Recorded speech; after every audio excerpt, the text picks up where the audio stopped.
Welcome back, everybody. We are here with Sheriff candidate Bill Becht, and I was getting ready to ask him a question about things that's been in the newspaper, like the budget for the Sheriff's Department. Have you been involved much in that, or do you? Well, this budget cycle, obviously, no, I haven't been involved with the budget much. Before both the planning, as well as the implementation and using of the funds, I was involved with in my areas and my areas of responsibility. Okay, well, I know most of this will come back to the county commissioners and that, because I believe law enforcement should be one of the top budgeted things. But I understand there may be short a couple of sheriffs and something going on about a dispatch office. You know anything about that? Or? Yeah, they've shut down the Beatty and Tonopah dispatch centers for dispatching. They have staff there Monday through Friday, as I recall the newspaper articles, and I know nothing more than what everybody else does. But Monday through Friday from like 8 to 5 or whatever to work the front office, handle phone calls and things like that. But dispatching is being done out of Pahrump now, centralizing dispatch. And I've had questions on that because I worked in Beatty. I was never assigned to Beatty. I worked in Beatty. I was assigned to Tonopah for a long time, in the rural areas for a long time. And I'm in charge of, well, I shouldn't say am. I was in charge of dispatch prior to my retirement. And I've had a lot of questions about it, a lot of concerns from the north. And the best answer I can give anybody is, if the money has to be cut and the technology exists and the technology is good technology, it's solid technology and stable, you have to have boots on the ground to answer the calls. Otherwise, it doesn't matter who's sitting there picking up the phone on dispatch, right? Or using the radio on dispatch. If there's not boots on the ground to respond to those calls, it doesn't matter who picks up the phone or where they pick up the phone from. So if the technology exists and can be, like I said, stable and sturdy, that we can dispatch from front and we can save 6 dispatch positions or save the costs incurred by those, there's no reason why we shouldn't do that. Can you pass that down to boots on the ground, though? Or is that just money that the county's going to say, oh, boy. Well, no, as I understand it, and this has nothing to do with the sheriff. The sheriff didn't make this decision, as I understand it. This was the county commissioners. So anybody that's mad at the sheriff over this, like I said, based on my understanding of it, they are pointing in the wrong direction. I thought it was the county manager who made the decision, and it was presented to the commissioners. The county manager had actually made the decision to close the dispatch up there, and then it came back and they found out later that that was the problem. So the commissioners did what they had to do to rectify it. And I don't know if it's been rectified as of yet. We're right? We're talking about the Tonopah dispatch? Yes, Tonopah and Beatty Dispatch Center. Yeah. I was told it wasn't the commissioners. It was actually the county manager who made that decision. That was probably the recommendation, but again, when it comes to the funding, the commissioners decide the dollars and cents. Because I know that I did, as soon as that happened, I contacted the sheriff's office and asked them about it, and the sheriff's office said that once they learned of it, they realized what had happened and they tried to rectify it as quickly as possible, but the sheriff's office had no clue that that actually had happened until after it happened. Right, that's why I said the sheriff, anybody that's mad at the sheriff for that, they're directing their ire in the wrong area. Exactly. Yes. Exactly. Okay. Very good. We're getting a lot of questions, Bill. And you're ready. I got a few over here too. So I'll just wait for you to finish up, Mr. Garlow. Okay. Well, that would be from me. We will go to the public and let them voice their questions and see what interests them in it. Yeah, I'm pulling them up right now. Okay. Well, not that one. Let me check here. I'm waiting for a hookup. I don't see.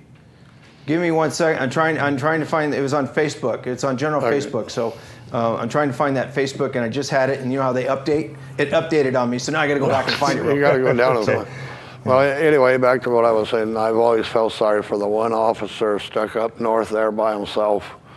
The officer Gabs? Yeah, the one where it's going to take an hour and a half for any backup to get to him. That would be Gabs, yes, sir. Yeah, and I just thought, well, you know, there may not be a whole lot going on out there on that road and that, but it only take one time to where some, you know, I wouldn't want to be out there by myself thinking, Correct. Well, I got about an hour and a half before anybody can back me up if something happens. Yes, and it has to translate to officers in the field. The budget cuts there has to be the give and take. You know, they have to understand we have to maintain staffing levels and manpower levels in order to maintain the service, you know. when I talk to people about the budget and they ask about the budgeting and stuff like that, the commissioners set the budget. They give the dollar figures. Right. Everything is pretty well pre-established. All of your wages, all your salaries and things like that can be predicted. It's their obligation, I'm sorry, it's their obligation to make sure that those positions are properly funded or accept the responsibility for causing the layoffs. If they underfund those positions, that is, the sheriff has to live within that budget.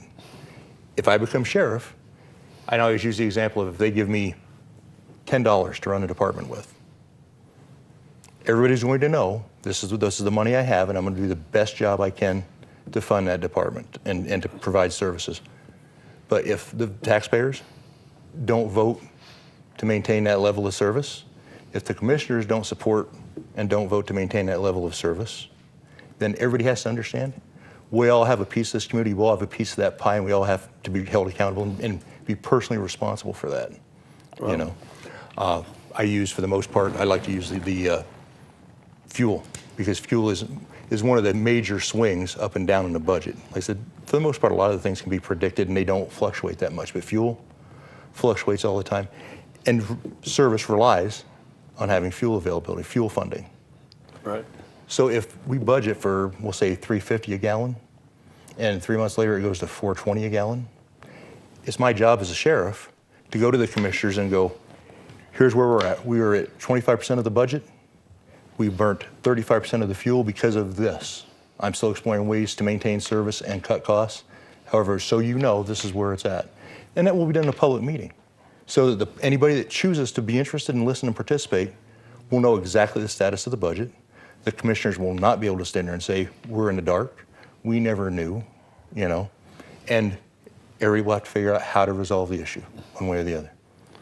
Yeah, well, you know, the budget is basically the whole thing, and I can't see why there wouldn't be a surplus put in through the county, like the commissioners or whoever takes care of that, for an emergency. I mean, is there really a budget if we had a real emergency up here, something drastic really happened? I mean, is there a slush fund? Yeah, I mean, is there anything to call? Okay, let's say some terrorist sets off a dirty bomb down on Las Vegas Boulevard in Tropicana, and you got 200,000 people running out of West Las Vegas up this direction to get away from it. Mm-hmm. We have anything to where we can call in to cover this for maybe a period of time? I mean, is there anything to back you guys up as far as funds or manpower? The commissioners in times of emergency, when we've gone to them and said that there are problems, that we've gone over budget on unforeseen emergencies or emergent situations, they've been very good with coming up with funding. The other thing they've been very good at is recouping losses through the federal government, through state government and things like that when we have those types of things. Yeah. Because they will step up with disaster money and disaster relief to help cover those costs. Yeah, because actually I believe law enforcement should be our number one. It's the thing that protects all the people. You know, you guys are responsible for coming out when somebody calls and things like that. It's called public safety for a reason. Yeah. Yes. Well, anyway, we're going to go to a commercial again, and we will be here when we get back. Remember, the phone number is 727-8750 if you wish to call in, and we will be back in just a few minutes.